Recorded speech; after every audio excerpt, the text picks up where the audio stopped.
Hi there, it's Nicole for Lawn Fawn, and today I have a card showcasing this Thanks a Bushel and Cutie Pie stamp sets from the Fall and Winter Lawn Fawn release, and I combined them here because I thought they worked perfectly together for this thank you card. I'm going to start by stamping all of the images that I'm going to need, which is the basket or bushel of apples, a couple of single whole apples, and then the apple with a bite out of it. Now, what I absolutely love, and then the pie, pardon me, from the Cutie Pie stamp set.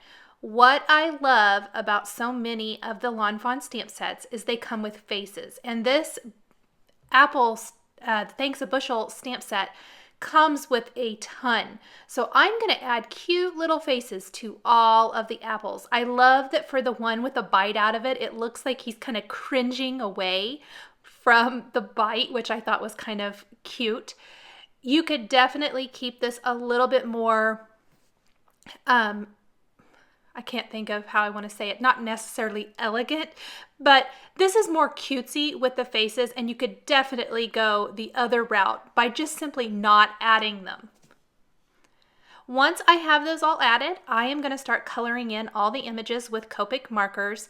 And one of the things that I found I really like when coloring apples is kind of trying to keep them a little more realistic as far as the greenery up near the top of red apples. They're not completely red. Sometimes they are, but I just like that little touch of green up near the stem.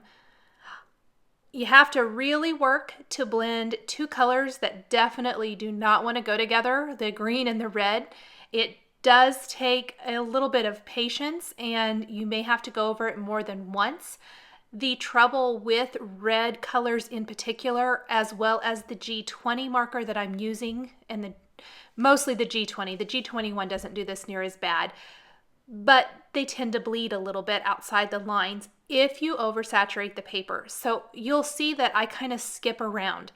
I colored those apples, but then I added the greenery to all of these, and then I blended it out. But I'm going to go ahead and move on to another one, and then move on to another one.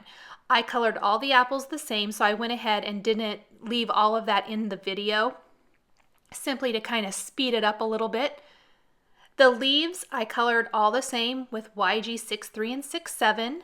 The apple baskets got some nice shades of brown, and I left in a lot of those little feathering strokes you're seeing here because I think it gives it a little bit more of a realistic look of a basket. So I did not do a ton of blending. I just kind of let the feathering do that blending. I do apologize. I forgot to turn my video camera on when coloring in the pie. I don't know if it was kind of a subconscious thing. I'd actually had to redo this entire card because I deleted the video somehow. So it just kind of was comedy of errors, I guess, just kept happening. But the pie plate was just with some blue-green colors. They are listed and linked below the video here, and then some very light E colors, not a whole lot going on there. I'm going to take the coordinating Thanks a Bushel and Cutie Pie dies, use a little Post-it tape to hold those in place, and run them through my Sizzix Big Shot. That green around the apple basket, I always think that's you see that a lot with those kind of baskets, and that's why I chose to do that. I'll go ahead and die cut that additional apple. And then I'm going to die cut a couple of frames using a stitched frame die, one from white cardstock and one from Lawn Fawn green cardstock. Putting it in at a slight angle because that makes it die cut just a little bit easier. Someone left that tip here on my YouTube channel, and it has been so helpful, so I really appreciate that. I am ready to start putting it all together. So for my background, I'm going to take that inside rectangle that I just die cut from the frame, and I'm going to take a little Post-it tape, and I actually put it on wrong because what I need to do is mask off the top portion of the card and ink up the bottom. This is going to give me just a nice little place to ground the images when I attach them. I'm going to ink up that bottom area of my card with some ground espresso distress ink. This is on smooth cardstock. I'm using kind of a heavy hand here to get a nice coverage. I'll go ahead and peel up that Post-it tape. It's going to leave me a nice straight edge. You want to make sure that that is completely dry along the bottom, so I did hit it with my heat tool just to make sure it was dry. I am lining up 2 of the greetings from Thanks a Bushel.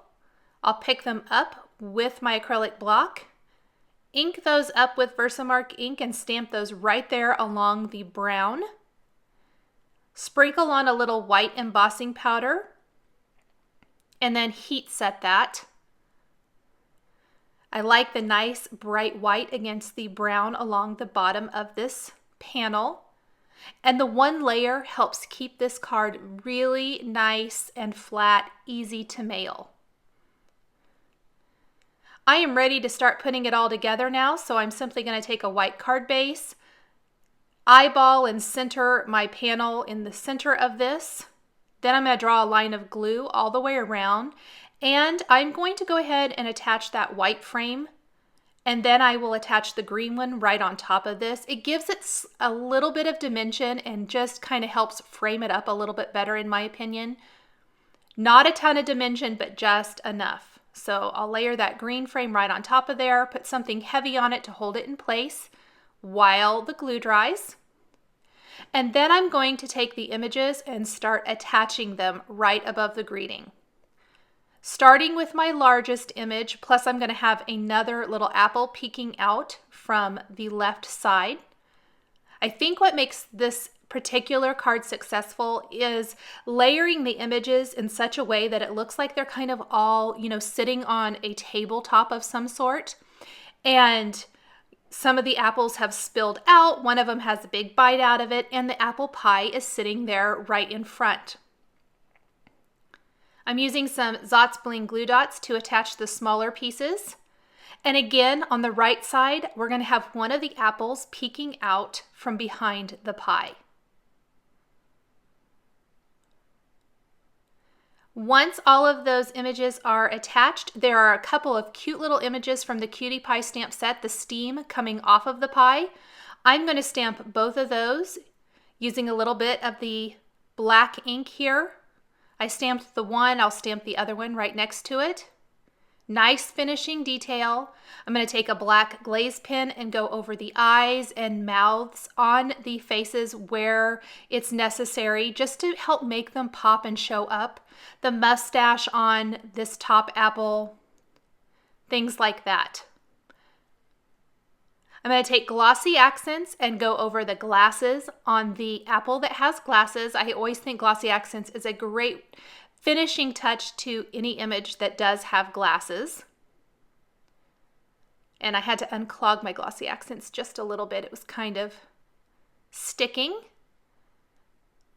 And finally, I'll take the Wink of Stella clear glitter brush pen and go over the apple pie so it looks like it has a sprinkling of sugar on top.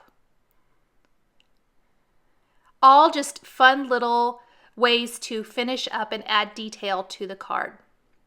Thanks for watching this video showcasing Lawn Fawn's Thanks a Bushel and Cutie Pie stamps and dies. The supplies I've used to create this card are listed and linked below the video on YouTube. Here are a couple more Lawn Fawn videos that you might be interested in.